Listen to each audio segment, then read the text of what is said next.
With sprawling electric cords and serial lane screenshots, TikTok editors web-weave the lives of the robotic and the celestial.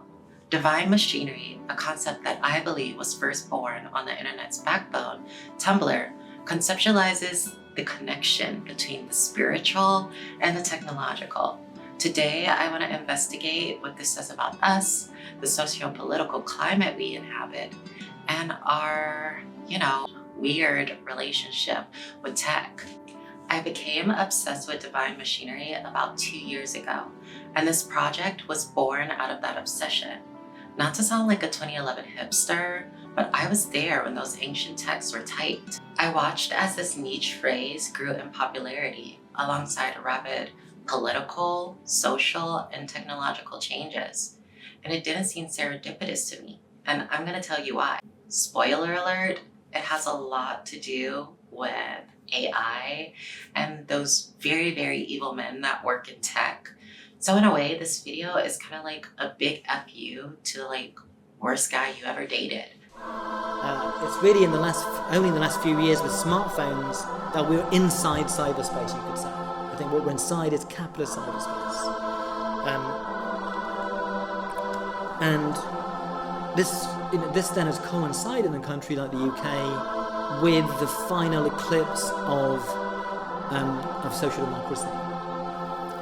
Sam Altman writing a blog post in 2013, and he quotes someone else that says, successful people build companies, more successful people build countries, the most successful people build religions. 2013 and then 2015, he creates OpenAI as a nonprofit. In its inception, divine machinery alleges that angels are machines, for they both carry a sole purpose, a fundamental nature. What they are is what they do. Unlike humans who are made not for one reason, but for several, or for none. Machines usually have a specific purpose, and a failure to accomplish it strips it of its identity. The broken calculator on your desk is no longer a calculator. It becomes a paperweight. This observation connects mechanical messengers like computers and satellites to biblical postmen like Michael and Gabriel. A big part of divine machinery is its connection to communication devices, i.e.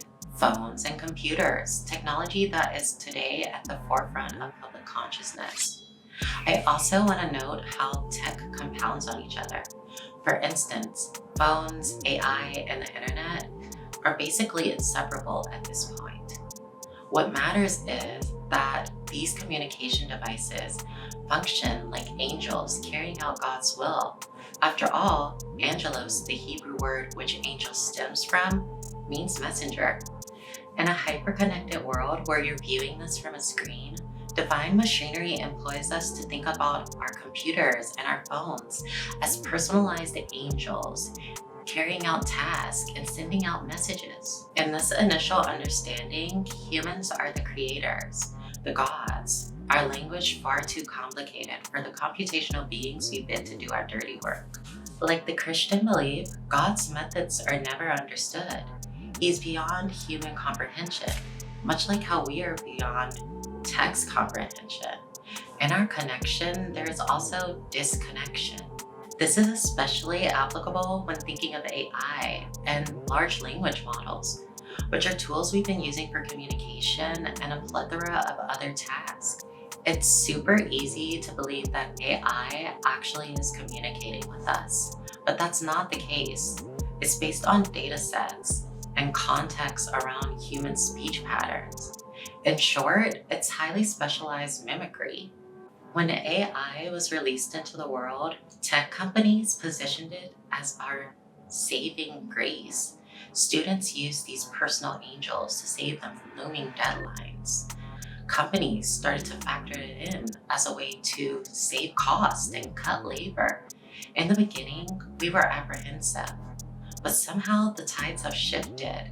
Apprehension has turned into acceptance, and I really don't blame the everyday person for that. I was only sleeping with my husband's boss to advance his career.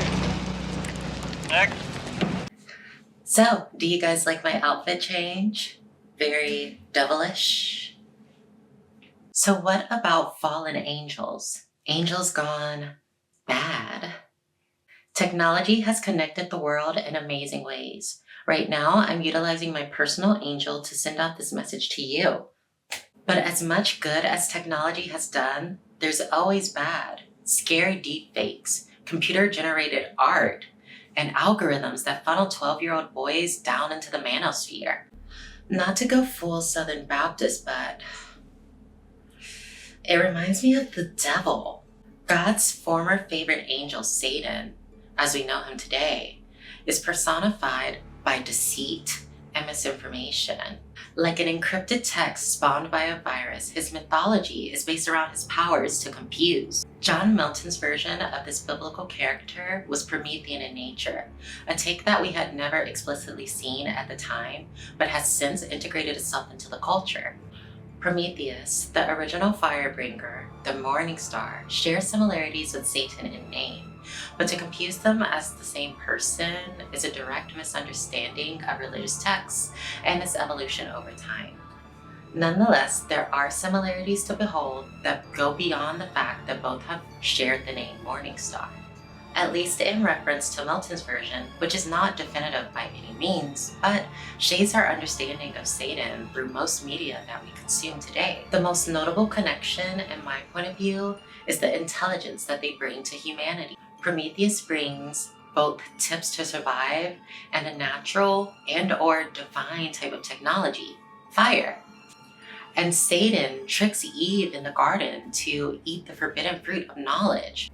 Both dramatically alter the course of human existence by providing information that was to be reserved for the gods of their respective myths. In Prometheus' case, Zeus worried that after humans received fire, that they would cease worshiping him and his dominion over them would wane. In fact, he originally stripped fire from humanity as a punishment for challenging his authority, his position as God. Satan's promise to Eve mirrors this, telling her that once she eats the fruit, she will be bestowed upon with godliness, stating in Genesis 3:5 that, "For God knows that when you eat of it, your eyes will be open and you will be like God, knowing good and evil." This is in fact Satan's original sin, the desire to be like God, to dethrone him. God's problem with Satan is that his angel, his messenger, was trying to replace him. Zeus's refusal to let humans access fire is based around his own insecurities surrounding his divinity. His fear that in a sense that he could be usurped. I would argue that this information provided by Satan and Prometheus acts as the bridge to consciousness, and thus the ability not only to self-recognize and define, but to deeply question, especially those in power, and that consciousness, as ill-defined as it is next to godliness. In the age of AI, Alexa, and Sophie, our fear of technology reminds us, at least biblically, that we were made in the image of a jealous God, our creations revered only for their servitude. The rise of AI and divine machinery feels highly apropos, especially for creatives, because even though AI is not a good artist, a good writer, a good idea generator, it continues to make waves in corporate world and wider society in general. It leaves us lowly humans to have to fight with processors built for speed, not quality. Oh my God, she took down her hair. Okay, calm down. I did a lot more than that in this take. I took a walk. I came back. I reevaluated my life and what I'm doing. If anyone's gonna watch this, let's get back to this video essay. Historically, we can find a parallel to our current fear of being displaced if we look back to our industrial revolutions. The first of the four occurred from 1760 to 1840, characterized by the power endued to machines by steam. Its notable inventions are the cotton gin and, of course, the steam engine. During this time, technophobia became more common, despite the unparalleled growth for human civilization. The great fear was that, since work could be automated and labor minimized, humans would lose their jobs to machines that could keep up with the high capitalistic demand. We can see this fear reflected in many modern and past works.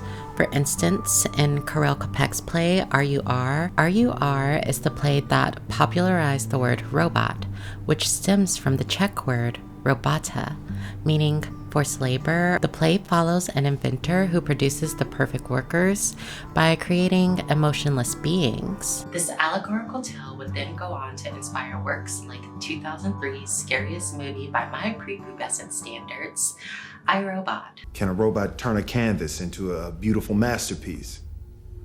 Can you? Fast forward past the second industrial revolution and into the third, aka the information age, where we saw the rise of the very first computers due to the invention of the cornerstone of modern digital technology, the transistor. The transistor changed the world overnight due to its implementation in devices such as microchips and radios. The information age gave way to a digital revolution. In the 80s, as personal computers became more common, computer phobia, a subtype of technophobia, began to rise, and our fears of being replaced continued. Today, a new type of revolution is occurring. As AI becomes more accessible to the masses, it feeds on the work of writers and artists to become a bigger beast. This type of power threatens the work we do. No longer are corporate drones stuck writing meddling press releases. AI accomplishes what humans can do in mere seconds, even if it's not particularly good. But that's okay in a late-stage capitalistic society where quantity trumps quality.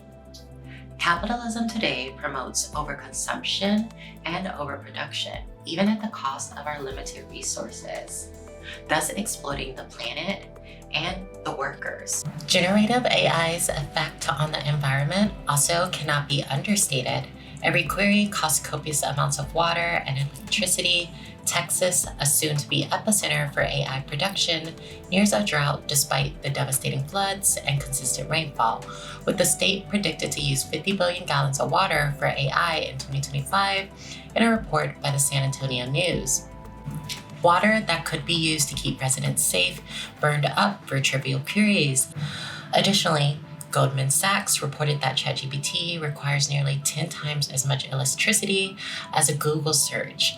The result, higher carbon emissions and a fast track to a fully realized climate extinction risk. I'd be remiss to ignore the effects on the global south caused by northern AI companies, whether that be for content moderation work, which exposes those tasked with explicit material, ranging from sexual content to racist ideology, or good old-fashioned exploitation, ensuring workers are fighting for work that pays in scraps. The effort to neuter AI is a costly one, and a refusal to do so could result in a repeat of Microsoft's Tay, an inflammatory chatbot that lived, laughed, hated for 16 hours before being turned off. The rise of divine machinery alludes to humans as gods and machines as angels, whether high or fallen. But I think that our fear of technology indicates our anxiety about machines' ascent into humanness, or rather godliness. With the fear that technology is once again threatening to take our jobs, our art, our internet, we invent purpose. For religion has always functioned as an explanation. And thus, our fascination with divine machinery truly begins. God created the rainbow as a promise, and Apollo dragged the sun to bring the day. Our belief in divinity is tied to our misunderstanding of the natural world. So then for me, it makes sense that as our natural world crumbles, we invent purpose in the digital. And I will become the god of this new world.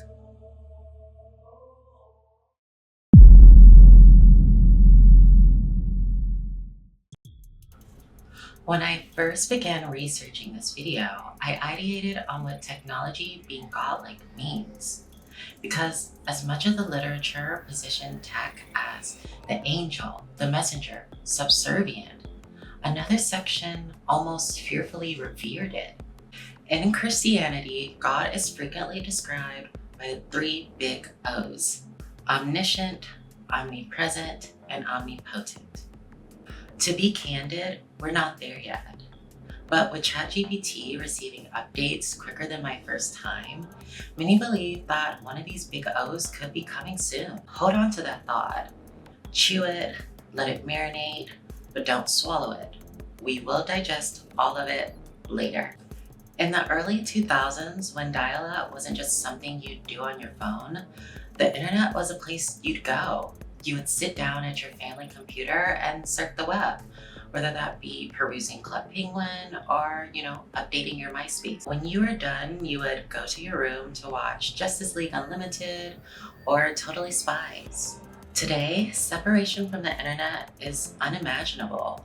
In our hyper-connected world, we are always plugged in. You can't get a job without a phone, navigate your new neighborhood, or keep up with your country's rapid descent into fascism. It's like Hotel California. You can check out anytime you like, but you can never truly leave. This constant communication via social media, FaceTime, and SMS lends itself to a sense of surveillance. Falling off the radar is equally as difficult.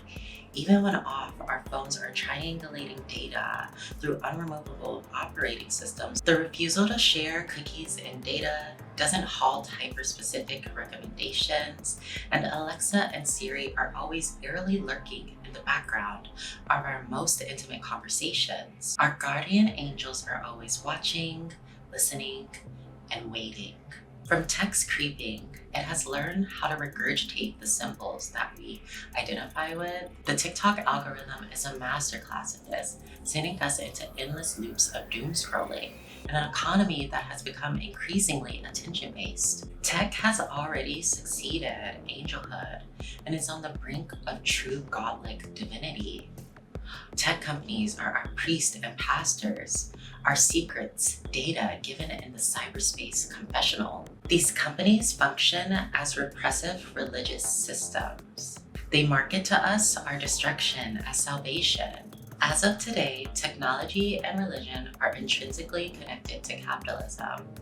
As Christianity spread, capitalism followed, bringing with it the machinery to match the growing demands. Despite public apprehension, technology has always been positioned as our saving grace in the first industrial revolution and now even in the fourth. Of course, we will always have the choice to do right, to write the release by hand and create the art by ourselves. But in today's corporate go, go, go climate, rolling up your sleeves and choosing to spend the extra time could easily cost you your job. After all, we are entering a recession, assuming we're not already there. Our choice to engage with technology mirrors the choice to follow an unforgiving faith. Thus, like every Christian who has become agnostic or atheist, we must sit down and realize if it's either do this or die, or do this or spend eternity in HE double hockey sticks. It's not a choice, it's coercion. Every day, it becomes harder and harder to opt out of the system. And yes, while I believe this aesthetic originally came up as angels are like machines, now I think that it's a bit more complex. More than anything, tech symbolizes the way we utilize the idea of divinity, not only as a source of hope, but also as a source of control. During the transatlantic slave trade, when Africans were stolen from their culture and ripped from their lands, they were given slave Bibles, texts that focused on biblical teachings of subservience and obedience. By instilling fear, colonizers were able to neutralize threats of disobedience, all in the name of their Christian God. This isn't the first time that minorities and marginalized identities were controlled through religion. Women's bodies have infamously been legislated over in the name of the Christian God. with reproductive freedom failing in the United States following the destruction of Roe versus Wade. Currently, over 500 anti-trans laws are sweeping through the country, causing many to seek asylum in safe states or even abroad. Man's interpretation and symbolic understanding of God reigns supreme. Religion is less about what God is going to do and more about what man says he will. As stated earlier, tech companies are our missionaries. And deep down, I'm sure we'd all love to believe that they actually care.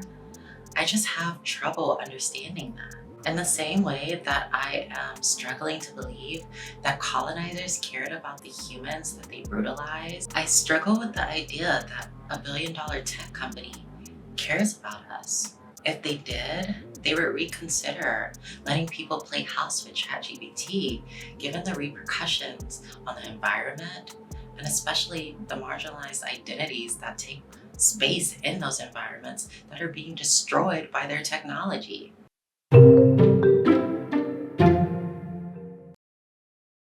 Following the election of Donald Trump, Black History Month, Holocaust Remembrance Day, Pride Month, and more were scrubbed from Google's calendar amidst Trump's executive order banning DEI initiatives. This follows TikTok's dance in limbo that was originally extended 75 days past the initial deadline. Once the biggest opponent of the Chinese platform due to national security threats, Trump repositioned himself as the cyber messiah as a way to save it and save his own face. Upon re-entering the app, not even 24 hours after it went black, US users were greeted with messaging thanking Trump for his work to keep the app active. TikTok's limbo and Google's digital erasure point towards the growing fascism in America. Additionally, it brings into question the state of a lot of American values, such as the freedom of speech or the right to access unbiased information. Once believed to be a safe haven, a refuge, a heaven, if you will, America's free and unfiltered internet has now begun to close its doors. The country's descent into an oligarchy, minimizing our once ever-expanding cyberspace. Writer, creator of the cute cat theory, and associate professor Ethan Zuckerman recently spoke about this in his Atlantic article titled "America is no longer the free home of the internet." Zuckerman warned of America's rising suppression of access, referencing the highly influential Lamont versus Postmaster General. The ruling stated that the post office would have to send citizens publications that the government alleged were communist propaganda, and that these recipients didn't have to state in writing that they wanted to receive them. It was their right to receive them. This unanimous decision by the court would go on to establish that US citizens had the right to explore a marketplace of ideas, a right that is currently being threatened. In the early ages of the internet, cyberfeminists ogled at the possibilities of this new digital frontier. They marveled as if it were heaven itself. But utopias for anyone cannot be built without the suppression and the exclusion of those we deem as morally corrupt. Once positioned as the land of milk and honey, we now stand at a juncture in our understanding of this digital third space. Author of Glitch Feminism, Legacy Russell, described publications as meeting sites in conversation with Mindy Sue, technologist. This indicates that exploring the internet is a social phenomenon. There is movement. You are going somewhere. This mirrors our understanding of spiritual travel, that even though our body is stagnant, our minds, our souls, if you will, are someplace else. The internet, for all its current negativity and vitriol, gives us the chance to create and enrich our understanding of ourselves and others, whether that be as queer people, women, or people of color. However, this is all scarily coming to a stop. While social media has always favored polarizing content for the sake of the engagement it creates, this has only begun to ramp up more. Take X, for instance. No, not that one, unless you've tested it. Since billionaire and former special government employee Elon Musk rebranding of the app, formerly known as Twitter, many users have begun to notice a shift. Columbia Business School reported in 2024 accounts of fact checkers and unbiased media outlets are receiving 52% and 27% fewer interactions, respectively, while less trustworthy sources like the Joe Rogan Experience, for example, increased their user engagement 22%. Many allege that it's Twitter's algorithm that has changed, while others argue it's not the algorithm that has changed, but the environment. I allege it's some concoction of both. Musk, who ironically championed himself as a believer in free speech and vowed to make the platform a town square for a multitude of thoughts and opinions, seems to turn an occasional blind eye to the harmful rhetoric on X, despite the guidelines that bar it. In 2023, Mariana Spring connected with Twitter insiders during a Panorama episode investigating allegations of moderation bias, to which Musk replied, quoting a BBC article with the caption, "Sorry for turning Twitter from nurturing paradise into a place that has trolls. Trolls are kind of fun." While he was most likely being facetious in his portrayal of Twitter being paradise, aka heaven, there is a sincerity of his enjoyment of troll, which I believe is substantiated by many of these new accounts amassing bukus and bukus of money from their right-wing grifting. Or maybe they actually believe it, but who's truly to say? Either way, they're getting paid for their bigotry, and they're running queer people and people of color off of these apps that they created the culture for. Social media, which, let's face it, was created on the backs of women, queer people, and the Black population, has seemed to pledge its allegiance to the right, specifically actually to Trump. Before their messy Pride Month breakup, Musk endorsed Trump back in 2023. Trump offered him a position leading the Department of Government Efficiency, or cleverly coined DOGE. This position was created through executive order in January of 2025, before, the gays had their very, very messy and public breakup. But Twitter wasn't the only one in cahoots. And yes, I'm dead naming Twitter. Alleged reptilian cyborg Mark Zuckerman was seen having dinner with Trump in his Mar-a-Lago home, which came to the surprise of no one and everyone following Trump's accusation of the social network starlet of political bias, stating Facebook, Google, and Twitter are so on the side of the radical left Democrats. In between those two takes, this happened, and as the great Gabby Hanna once said, I don't know, I just think there's a metaphor in there somewhere. Poetry. Since that accusation in 2019, it seems like the two have buried the hatchet, with Meta eliminating its third-party fact-checking service and the company's diversity, equity, and inclusion program following Trump's executive order. If that wasn't enough to prove that the two girl boss girlies made up on the remix, in addition to attending Trump's inauguration, he also donated $1 million and co-hosted a celebratory event. Additionally, Mark appointed Joel Coughlin, a former Republican White House staffer, as Meta's new policy chief. As marginalized identities are purged from online spaces, public life reflects that reality. In the 2010s, social platforms like YouTube and Tumblr created space for queer becomings via access to LGBTQ information and cringy coming out videos. This set the stage for the normalization of these identities among the millennial and Gen Z population. By 2015, it seemed like America was turning a new leaf due to the nationwide legalization of gay marriage. However, with high-profile visibility came danger. Conservatives cried censorship of right-wing ideology and a loss of traditional American values. By the next year, Donald Trump would be elected as president and begin his tirade against a host of disenfranchised populations. So social media is being pimped out by the right, but what about the rest of big tech? Surely, all of rainbow capitalism couldn't just evaporate into thin air. Well, yes. OpenAI's CEO Sam Altman, Amazon, and Google each pledged to donate $1 million to Trump's inaugural fund in 2024, and donate they did. This follows Biden's presidency and a significant shift in the antitrust world. Conservatives and Republicans have long been opponents of big tech's growing monopolies.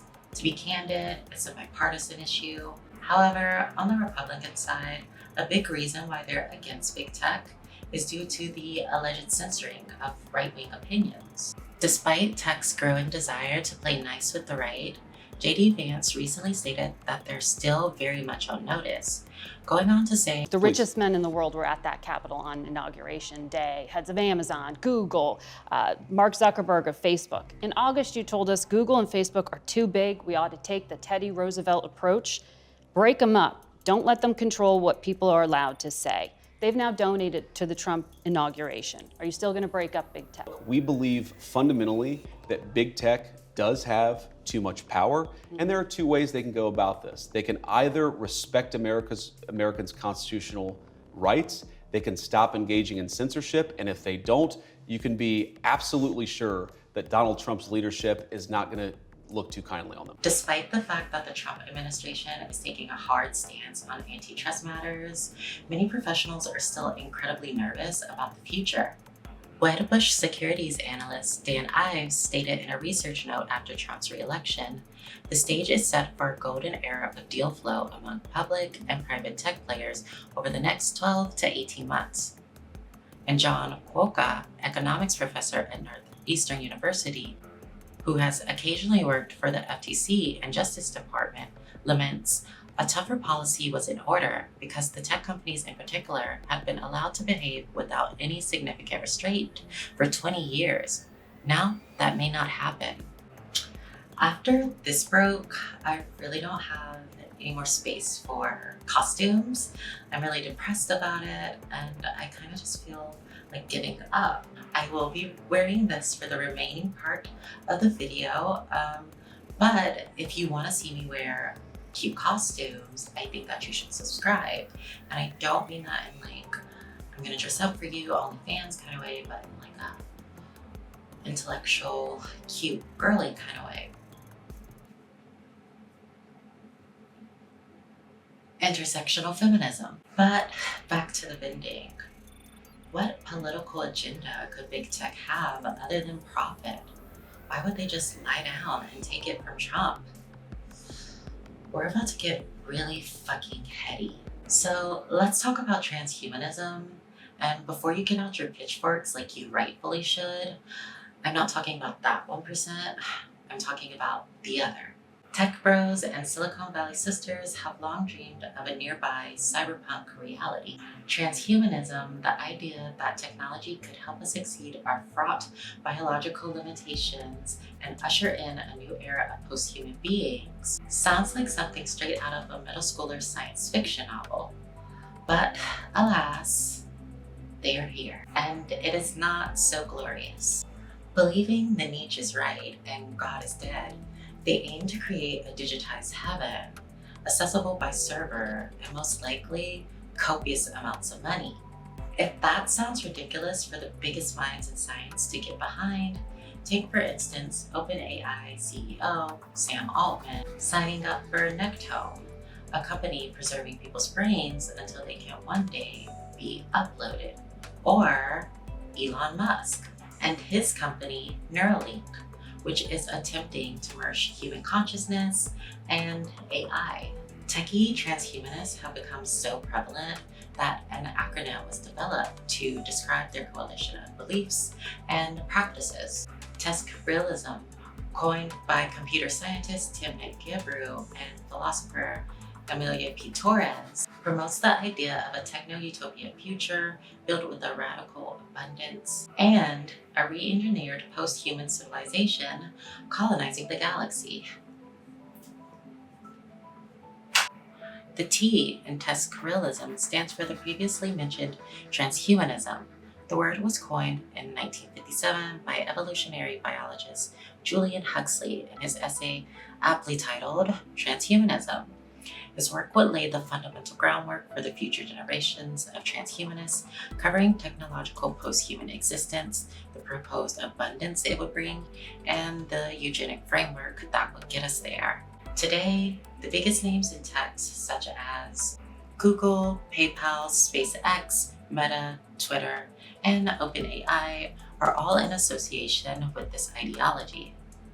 From Huxley's work, a branch of transhumanism would spawn in the 80s and span across the decade into the 90s. Extrapianism, coined by founding father Max Moore, is nearly identical to transhumanist thought, so much so that I find it extremely boring and unhelpful for this essay, so I will be moving on. Please research. Let's research, mamas. I will say though that this ideology's institute closed its doors in 2006 due to apparently accomplishing its mission. Earlier, we discussed the AI and how it's slowly teetering past angelhood. We also explored our fears if it were to hypothetically succeed in this attempt, which I want to note is not an attempt of its own accord, at least not yet, but Tiny Tim in tech is doing his work, and sometimes AI does scary things. So there's that. Success in this category would ensure the S, also known as singularity. Singularity is the first stepping stone to that cyberpunk reality that the boys are fiending for. It's the transition from AI to AGI, also colloquially known by the nerds as godlike AI. This is an AI that, instead of relying on pattern recognition to regurgitate information that it does not understand, relies on human-like consciousness that provides a discerning eye to its endless wealth of information. Singularity was coined by Werner Village, a computer scientist, nearly 3 decades ago. It is the point of no return. It's when technological growth exceeds our understanding, becoming both uncontrollable and irreversible. This change would fundamentally alter human civilization in its wake. It's Prometheus bringing the fire. It's Eve taking a bite of the apple and cursing half of the population with periods. AGI's existence would change the world overnight.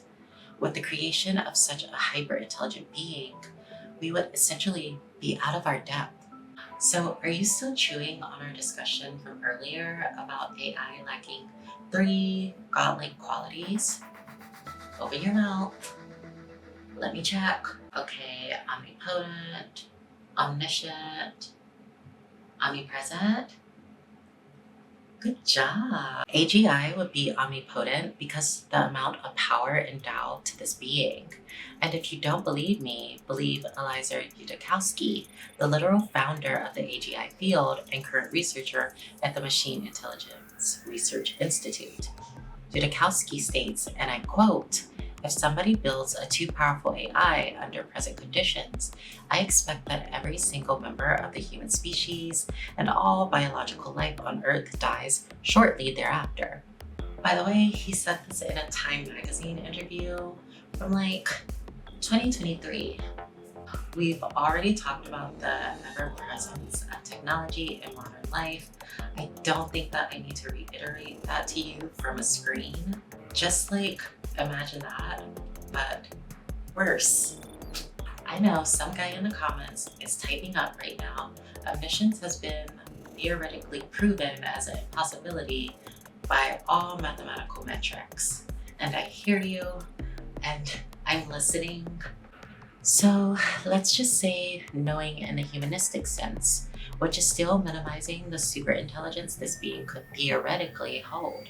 Having access to all information from all of humankind, comparing that with consciousness and extremely swift processing speeds to extrapolate that data into something meaningful, is scary, and I will be calling it omniscience. Thank you for coming to my TED Talk. All of this is the reason why the Future of Life Institute proposed in an open letter in 2023 to pause all giant AI experiments. For context, the FLI is a nonprofit organization focused on minimizing the risk of transformational technology such as this.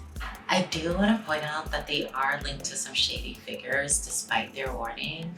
Elon Musk works as an advisor apparently, so that's super cool and super great, and he's not just everywhere ruining everything, and everything is totally fine. Besides Liedtke, many top researchers share these fears, especially because there's no plan to wrangle AI in case it gets out of hand. OpenAI themselves have said that unaligned AGI could pose substantial risk to humanity. Their solution is to align AI with human values. Whose human values? They're not entirely sure. I'm not entirely sure. And neither are you probably. But back to the nerds and their newfound religion.